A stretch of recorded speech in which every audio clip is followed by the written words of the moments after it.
Government college बाड़ी के YouTube channel पर आप सभी का स्वागत है। आज हम इतिहास की क्लास के अंतर्गत बीए द्वितीय वर्ष मध्यकालीन भारतीय इतिहास के एक प्रकरण गयासुद्दीन तुगलक के प्रारंभिक जीवन और उसकी जातीय उत्पत्ति का अध्ययन करेंगे। गयासुद्दीन तुगलक ने एक नवीन राजवंश की स्थापना की जो तुगलक वंश के नाम से प्रसिद्ध हुआ। मैं यहाँ इस बात को स्पष्ट कर देना चाहता हूँ कि तुगलक किसी जाति का नाम नहीं था, बल्कि ये सुल्तान का व्यक्तिगत नाम था। जैसा कि सुल्तान गयासुद्दीन तुगलक का वर्णन करते हुए इतिहासकार अमीर खुसरो ने अपने ग्रंथ तुगलकनामा में लिखा है, आदरणीय महोदय, आपका नाम तुगलक गाजी था। अमीर खुसरो के इस कथन की पुष्टि इतिहासकार शम्से सिराज अफीफ भी करते हैं। जहाँ तक गयासुद्दीन तुगलक के जाति अथवा वंश का संबंध है, इस बारे में विद्वानों में गंभीर मतभेद रहा है।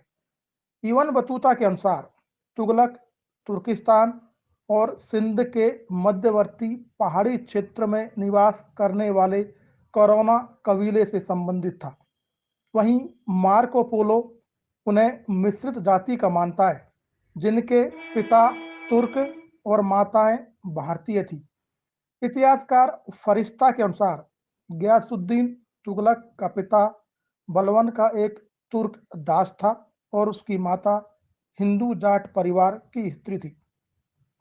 गयासुद्दीन तुगलक ने अपना जीवन एक साधारण सैनिक के रूप में प्रारंभ किया। अमीर खुसरो के तुगलकनामा के अनुसार गाजी तुगलक सुल्तान जलालुद्दीन खिलजी के शासनकाल में उसके अंगरक्षक के पद पर नियुक्त किया गया था।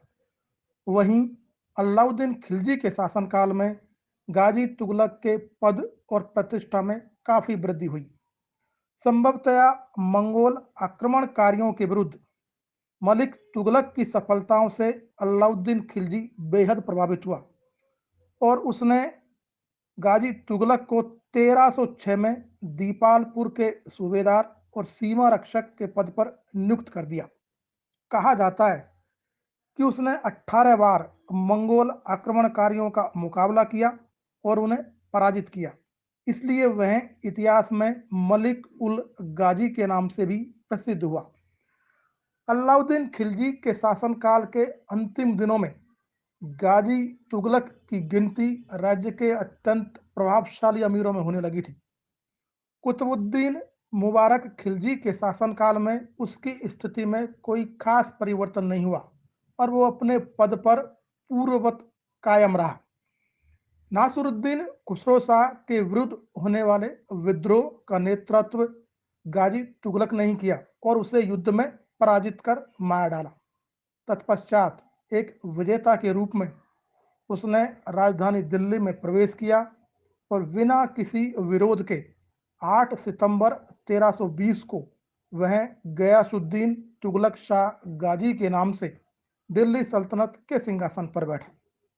गयासुद्दीन तुगलक को सिंहासन पर बैठने के बाद भयंकर समस्याओं का भी सामना करना पड़ा, लेकिन उसने बड़े धैर्य, साहस और कुशलता के साथ इन सभी समस्याओं का समाधान किया और सल्तनत की शासन व्यवस्था को सामान्य स्तर पर ला दिया। जैसा कि इतिहासकार जियाउद्दीन बर्नी ने गाजी तुगलक की उपलब्धियों का उल्लेख करते हुए लिखा है कि उसने कुछ दिनों में ही वो सब कुछ हासिल कर लिया जिसे प्राप्त करने में दूसरे लोगों को अनेकों वर्ष लग जाते हैं।